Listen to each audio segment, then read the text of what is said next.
Selamat siang semuanya. Assalamualaikum warahmatullahi wabarakatuh. Welcome back to G Channels. Oke, teman-teman semua, hari ini kita merayakan Idul Fitri. Ya, Idul Fitri. Kalau kita bicara mengenai Idul Fitri, itu kan bagi setiap umat Muslim itu dapat dijadikan sebagai suatu jalan pencerahan diri, itu ya, yang menghidupkan kembali fitrah insani gitu, yang dapat menjalani kehidupan otentik untuk meraih kebahagiaan hidup baik di dunia maupun di akhirat. Pause. Manusia adalah aktor pembangun kesuksesan. Oke. Nah, kedamaian juga, bahkan kemajuan peradaban. Sebaliknya, peperangan, kekacauan, dan kejatuhan manusia itu bermula dari ulah dirinya sendiri. Bencana alam dan kerusakan lingkungan tidak sedikit yang bertemali dengan tangan-tangan kotor dari manusia itu. Manusia sering mudah saling menyalahkan ketika ada masalah, baik masalah besar maupun tragedi dalam kehidupannya. Apologia itu adalah sebenarnya wujud primitif dari manusia itu mengikuti hukum Darwin, struggle for life, watak dari Homo sapiens, Homo lupus gitu kan. Dalam logika politik itu bermula dari ambisi manusia yang saling rakus, yang tidak berkesudahan. Sehingga kalau kita bicara insan yang bertakwa adalah manusia utuh yang kehidupannya itu digerakkan oleh jiwa suci gitu kan, agar hidup di jalan yang benar dan tidak dia salah. Maka dia salah, dia harus lekas bertobat dan bukan menutupi kesalahannya dengan kesalahan-kesalahan yang lain. Nah, prahara kehidupan itu dimulai dari kebiasaan untuk mengakumulasi kesalahan sehingga dia akan dimakan oleh rezim setan.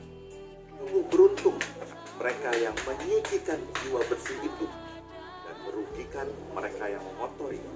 Nah, Imam Ghazali ini pernah membagi hakikat manusia pada dua unsur.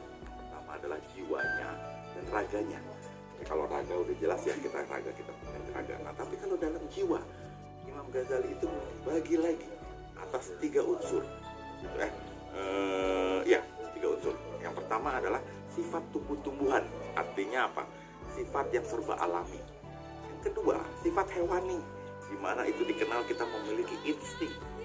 Dan yang ketiga adalah yang dikendalikan oleh akal budi, dalam arti adanya rasio dan hati nurani. Nah, pada hal-hal yang ragawi, indrawi, duniawi, sebaliknya gerak hati atau harus mendaki dalam memasuki kehidupan duniawi, dunia rohani, yang metafisik luhur, dan sebenarnya itu tujuan utama kita. Ya, maka dari situ lahirlah chaos dalam wujud kesenang-senangan, kesewenang-wenangan, penyimpangan, konspirasi, korupsi, kejahatan, kekerasan, bahkan permusuhan dan teror dalam segala bentuk pengerusakan yang ada di muka bumi. Nah, menurut sabda yang kita kenal, itu ya, keangkuhan sering membuat manusia itu menolak kebenaran. Keangkuhan sering menolak kebenaran dan merendahkan martabat manusia itu karena keangkuhan. Kemudian apa? Insan yang beriman, yang sukses berpuasa pada kali ini dan beridul fitri, niscaya akan menjadi sosok yang rendah hati dan menebar segala kebajikan dalam merahmati semesta ini. Pada titik ini sebenarnya Idul Fitri dengan rangkaian puasa dan ibadah Ramadannya bagi setiap umat muslim yang dapat dijadikan sebagai jalan pencerahan diri akan menghidupkan kembali yang namanya fitrah insan dalam menjalani kehidupan otentik untuk meraih kebahagiaan hidup di dunia maupun di akhirat. Siapa tahu salah kaprah, salah arah dalam jalan hidup yang dipilihnya selama ini. Inilah momentum untuk mengembalikan dan menghidupkan jangkar metafisika, keimanan di dalam setiap umat manusia di tengah gelombang perubahan syarat dengan destruksi saat ini. Suatu jalan transformasi diri untuk menemukan kembali hakikat kehidupan yang benar dan lurus dengan berbasis kepada ilahi itu akan membebaskan diri kita dari segala macam chaos dan menuju kepada nomos. Hidup penuh arti, menebar rahmat ilahi di muka bumi ini.